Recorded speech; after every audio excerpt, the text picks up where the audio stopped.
स्वागत है आपका डिफरेंट नज़रिया चैनल पे। आज हम जानेंगे एनएफटी गेम्स के बारे में कि एनएफटी गेम्स होते क्या हैं, कैसे ये गेम्स डिफरेंट होते हैं जो पहले गेम्स आया करते थे उनसे, कैसे इन गेम्स को आप खेल सकते हैं, कैसे आप इन गेम्स में इन्वेस्ट कर सकते हैं, इन गेम्स का फ्यूचर क्या है, कहीं ये गेम्स स्कैम तो नहीं। जानने के लिए बहुत कुछ है आज, तो बिना देरी के फिर शुरू करते हैं आज का नज़रिया।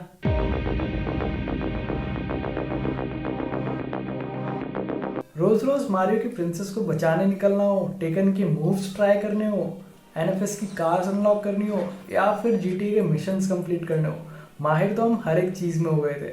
पर आज हम ना ही वो गेम्स खेलते हैं, ना ही उन गेम्स से रिलेटेड कुछ ओन करते हैं। मतलब कि जीटीए के वो बंगलोज भी हमारे नहीं है, ना ही एनएफएस की वो कार्स जिन्हें इतनी मेहनत से हमने अनलॉक करा था। अगर ब्लॉकचेन की टेक्नोलॉजी उस टाइम पे आई होती तो शायद आज जीटीए का वो बड़ा सा घर भी हमारा होता और एनएफएस की वो कार्स भी। एनएफटी एक तरह का यूनिक डिजिटल कलेक्टिबल होता है, बिल्कुल उसी तरह से जिस तरह से कुछ लोगों को शौक होता है पुराने नोट्स कलेक्ट करने का, कॉइन्स कलेक्ट करने का या पोस्टेज स्टैम्प्स कलेक्ट करने का, वैसे ही एनएफटीज को भी कलेक्ट किया जा सकता है। और एक एनएफटी की वैल्यू उसकी रेयरिटी और यूटिलिटी पर डिपेंड करती है। और जब ये एनएफटीज का कॉन्सेप्ट एक गेम में आता है तो एनएफटी गेम्स अस्तित्व में आते हैं। ब्लॉकचेन एक बहुत बड़ा रोल प्ले करती है एनएफटी गेम्स में। इससे ओनरशिप प्रूव होती है, हिस्ट्री ऑफ ओनरशिप पता चलती है। मतलब कि किसी पर्टिकुलर एनएफटी का मालिक कौन है ये ब्लॉकचेन की मदद से पता चलता है। और इसके साथ साथ ये भी पता चलता है कि प्रीवियस ओनर कौन था। और प्रूवेबल स्कैरसिटी होती है, मतलब कि किसी पर्टिकुलर एनएफटी की कितनी क्वांटिटीज एग्जिस्ट करती है ये भी प्रूफ ब्लॉकचेन की मदद से ही होता है। एनएफटीज इम्यूटेबल होती है, मतलब कि एनएफटीज एक बार बन जाए तो उनमें चेंज करना पॉसिबल नहीं होता। अगर चेंज करना है तो एक नई एनएफटी बनानी पड़ती है। जैसे कि किसी गेम में एक सिल्वर की स्वॉर्ड है, उसको गोल्ड में कन्वर्ट करना हो तो वो सेम सिल्वर की स्वॉर्ड गोल्ड में कन्वर्ट नहीं होगी, उसके लिए एक नया एनएफटी बनाना पड़ेगा। ब्लॉकचेन की वजह से ही एनएफटीज डिसेंट्रलाइज्ड होती है, मतलब कि इन्हें सारे यूजर्स देख सकते हैं और यूज भी कर सकते हैं। इतनी सारी इन्फॉर्मेशन सुनने के बाद माइंड में खिचड़ी बन गई होगी, लेकिन ये सारे डाउट्स हम क्लियर कर लेंगे कुछ एग्जाम्पल्स के साथ। दिवांशु के पास 2 बिटकॉइन है और आनंद अगर एक बिटकॉइन दिवांशु से परचेज कर लेगा तो अब दोनों के पास एक एक बिटकॉइन हो जाएंगे। यही ट्रांजैक्शन अगर एनएफटी में होता तो दिवांशु के पास 2 एनएफटी हैं और अगर एक एनएफटी आनंद उससे परचेज कर लेगा तो दोनों के पास एक एक एनएफटी हो जाएंगे। अब एग्जाम्पल को थोड़ा बड़ा करते हैं। टोटल 5 एनएफटीज है किसी गेम के, 2 शिवम के पास है और 3 अक्षिता के पास। अब अगर कोई नया प्लेयर इस गेम को खेलना चाहेगा तो उसे एग्जिस्टिंग प्लेयर से ये एनएफटीज परचेज करनी होगी, तभी वो गेम को खेल पाएगा। तो सिमरन जो कि एक नई प्लेयर है वो अक्षिता से एक एनएफटी परचेज कर लेगी और निकिता शिवम से एक एनएफटी परचेज कर लेगी। अब इस गेम में हो जाएंगे 4 लोग, क्योंकि ये खरीदने और बेचने के सारे ट्रांजैक्शंस ब्लॉकचेन पे स्टोर हुए हैं। इससे कौन इंसान किस एनएफटी का मालिक है ये भी पता होगा और प्रीवियस ओनर का भी। अब अगर किस ऐसी स्थिति में कोई इंसान नकली एनएफटी बना के इस गेम में एंटर करना चाहेगा तो बाकी के लोग जो इस गेम का ऑलरेडी पार्ट है वो इस नकली इंसान की एंट्री रोक देंगे, क्योंकि उन्हें पहले से पता होगा कि किस इंसान के पास कितनी एनएफटीज है। और इसी तरह से एनएफटीज गेम वर्क करते हैं। अभी बहुत सारी चॉइसेस हो गई है गेम्स खेलने के लिए और पैसिव अर्निंग्स करने के लिए, पर फिर भी ये स्पेस अभी थोड़ा नया है और आए दिन रग पुल्स होते रहते हैं।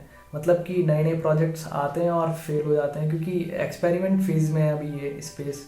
और एनएफटी गेम्स के स्पेस में 2 तरह के गेम्स होते हैं, एक स्किल बेस्ड और एक non skill based. Skill based games के लिए आपको बहुत ज़्यादा स्किल्स चाहिए और टाइम चाहिए। जितने ज़्यादा आप अच्छा खेल पाओगे उतने ज़्यादा आप रैंक पुश कर पाओगे और उतना ज़्यादा आपका रिवॉर्ड होगा। और एक तरफ होता है नॉन स्किल गेम्स, इसमें बेसिकली माइनिंग करनी होती है आपको क्रिप्टो करेंसीज की, और उस क्रिप्टो करेंसी को आप फिर कैश आउट कर सकते हो। तो एक्सप्लोर करते हैं एक बार इन सारे गेम्स को। गेमिंग टोकन्स की मार्केट कैप है अभी एग्रीगेट में देखें तो $31 बिलियन के अराउंड है। जबकि अभी कितनी इनिशियल स्टेज है एनएफटी गेम्स की हो या फिर मेटावर्स की हो, तो इनकी वैल्यू इतनी हो रही है। सोचो आज से 5 साल बाद या 10 साल बाद इनकी वैल्यू कितनी ज़्यादा हो सकती है। लेकिन इसका मतलब ये बिल्कुल भी नहीं है कि कम नहीं हो सकती और ज़ीरो नहीं हो सकती, वो भी हो सकती है।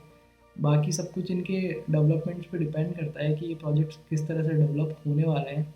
और अगर फ्यूचर में मार्केट कैप बढ़ेगी तो उसका सीधा रिफ्लेक्शन प्राइस पे आएगा इनकी, और प्राइस भी उसके अकॉर्डिंगली इंक्रीज़ होगी और या फिर डिक्रीज़ होगी।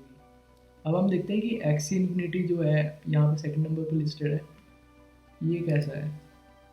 जैसे मैंने आपको बताया था कि दो तरह के गेम्स होते हैं, स्किलफुल होते हैं या फिर नॉन स्किलफुल होते हैं। तो एक्सी इन्फिनिटी स्किलफुल गेम्स में आती है।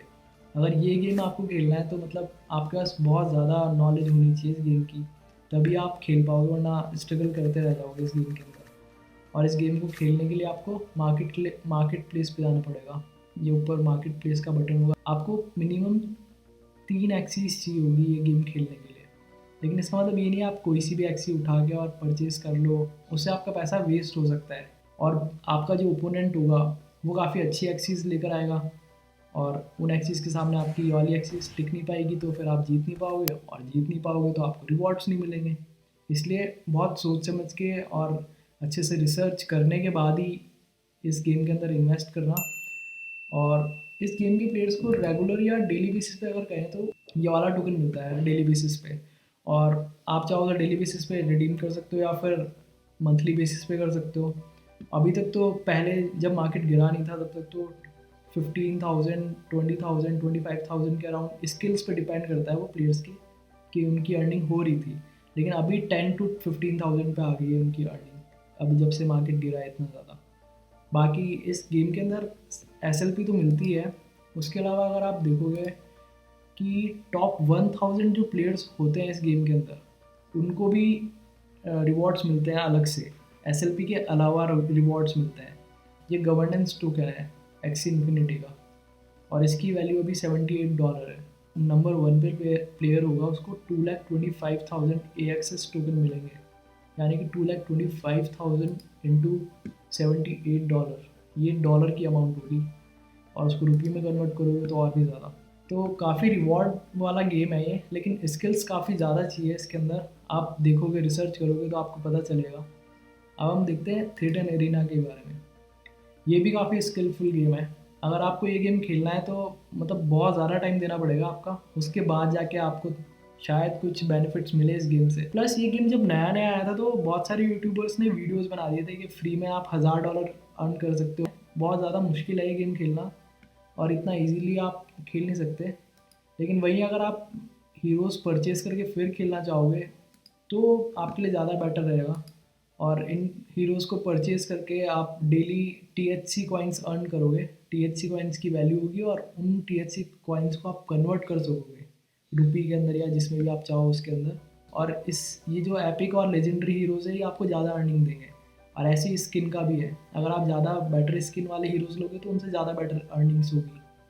इस तरह से ये गेम्स हैं, लेकिन इनमें स्किल काफ़ी ज़्यादा चाहिए, इतना इजी नहीं है। अपनी तरफ से रिसर्च ज़रूर करें। हम देखते हैं वो गेम्स जिनमें स्किल्स की रिक्वायरमेंट नहीं होती, और एक तरह से वो गेम्स का माइनिंग ज़्यादा है क्योंकि डेवलपमेंट फेज़ में डेवलपर्स ने वैसे लॉन्च कर दिया है अभी गेम, और सिर्फ अर्निंग से स्टार्ट हुई है उन गेम्स में।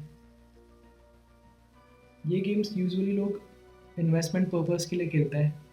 इनमें करना क्या होता है वो मैं आपको बताता हूँ। जैसे ये है एलियन वर्ल्ड, इसके अंदर बस आपको टूल्स परचेज करने होते हैं। इसकी भी मार्केट प्लेस होती है, और जैसे ये मार्केट प्लेस है इसकी एटॉमिक हब, यहाँ से आप इसके टूल्स परचेज कर सकते हैं। हर टूल की अलग अलग यूटिलिटी होगी और उसके अकॉर्डिंग उसकी प्राइस भी होगी।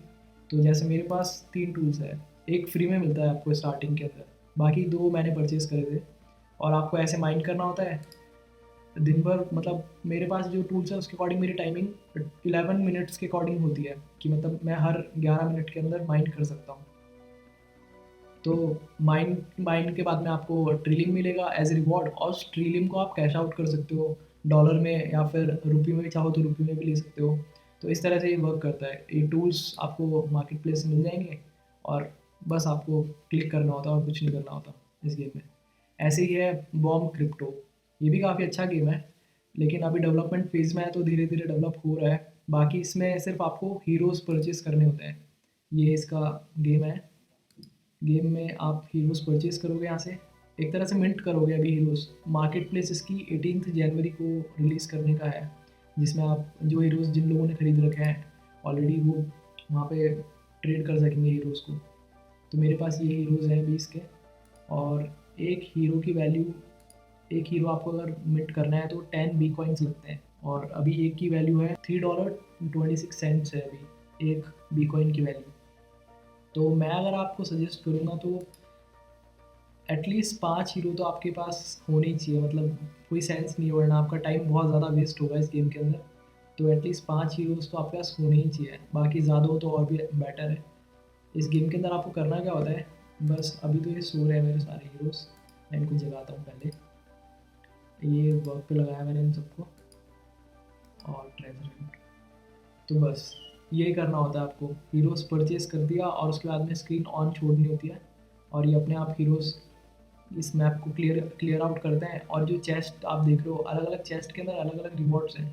तो ये चेस्ट जब बस्ट होता है तो आपको रिवॉर्ड्स मिलते हैं, और इससे बस आपकी अर्निंग्स होती रहती है अपने आप।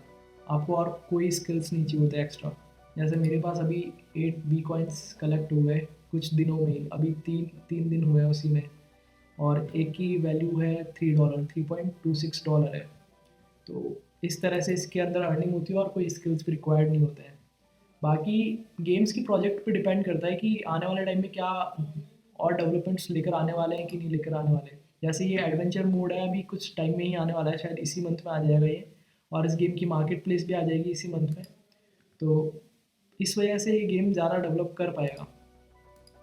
इसी तरह से गेम सारे वर्क करते हैं, और माइनिंग गेम एक तरह से माइनिंग ही है ये बिटकॉइन की, और उसकी वैल्यू आप कन्वर्ट कर सकते हो उसे डॉलर में या फिर रुपी के, अगर आपको फ्यूचर गेम्स के लिए देखना है तो ये काफ़ी अच्छा गेम है प्रोजेक्ट क्वांटम, जो अभी तक मेरे को काफ़ी सही लगा है। ये 2024 में रिलीज़ होगा, आज से काफ़ी टाइम बाद, कुछ साल लगेंगे इसको आने में।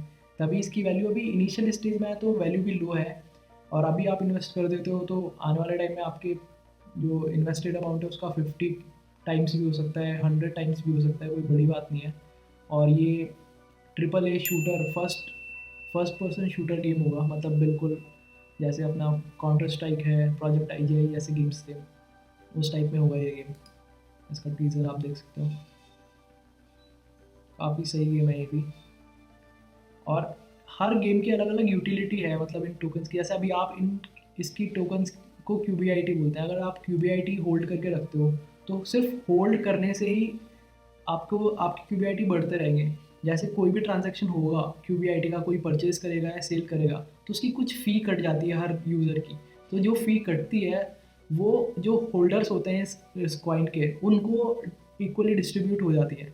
तो ये बेनिफिट रहता है हर कॉइन का अलग अलग। वो आपको एक बार रिसर्च करोगे तो उसके अकॉर्डिंग आपको सारी चीज़ें समझ में आने लगेगी। ये जो गेम्स अभी आपने देखे, इनके बारे में थोड़ी और इन्फॉर्मेशन मैं आपको दे देता हूँ ताकि आप डिसीजन मेकिंग और बेटर कर पाएँ। जैसे कि आपने अभी एक्सी इन्फिनिटी देखा, एक्सी इन्फिनिटी में अगर आप खुद से इन्वेस्ट नहीं कर सकते तो आप स्कॉलरशिप भी ले सकते हैं, और स्कॉलरशिप के लिए आपको एक फॉर्म भरना पड़ेगा, इंटरव्यू होगा, और अगर जो भी इंसान आपको स्कॉलरशिप देना चाहता है वो सेटिस्फाइड है कि आप गेम में बहुत अच्छा परफॉर्म करोगे तो आपको स्कॉलरशिप के लिए सेलेक्ट कर लिया जाएगा। पर इतना भी आसान नहीं है स्कॉलरशिप्स लेना, काफ़ी सारी जगह पे स्ट्रगल करनी पड़ती है स्कॉलरशिप लेने के लिए भी।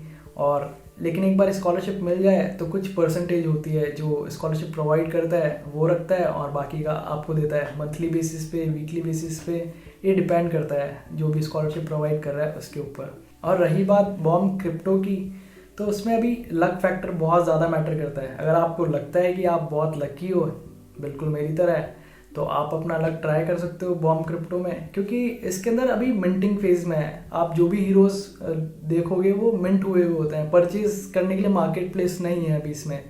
तो मिंटिंग रैंडमली होती है, हाई लेवल के हीरोज़ भी मिल सकते हैं और लो लेवल के हीरोज़ भी मिल सकते हैं। हाई लेवल के मिल जाएंगे तो आपका जितना इन्वेस्टेड अमाउंट होगा वो जल्दी रिकवर हो जाएगा, और लो लेवल का होगा तो आप देखते ही रह जाओगे, सिर्फ स्क्रीन बहुत टाइम लग जाएगा उसमें रिकवर होने में अमाउंट। तो ये सारी चीज़ें मैटर करती है बहुत। और बॉम्ब क्रिप्टो में मार्केट प्लेस 18 जनवरी को आएगा, तो उसके बाद आप अपनी मर्जी का कोई भी हीरो खरीद पाएंगे मार्केट प्लेस से। फिर रैंडम बेसिस पे चीज़ें नहीं होगी, मतलब आप हाई लेवल का हीरो लेना चाहेंगे तो आप डायरेक्ट मार्केट प्लेस से हाई लेवल का हीरो भी परचेस कर पाएंगे। मैंने कोशिश तो अपनी तरफ से पूरी करी है ज़्यादा से ज़्यादा बताने की, पर बहुत ज़्यादा डिटेल में मैंने किया, इससे वीडियो और ज़्यादा बड़ा हो जाता। और अगर कोई भी डाउट हो तो आप कमेंट सेक्शन में मुझसे पूछ सकते हो, मैं आपका जवाब ज़रूर दूंगा। और गेम से रिलेटेड सारी लिंक्स भी मैं डिस्क्रिप्शन बॉक्स में प्रोवाइड कर दूंगा। और वीडियो को लाइक करें और शेयर तो आप कर ही सकते हैं अपने गेमिंग फ्रेंड्स के साथ में और उन लोगों के साथ में भी जिन लोगों को इस स्पेस के बारे में अभी कुछ भी पता नहीं है। तो मिलते हैं फिर नेक्स्ट वीडियो के अंदर।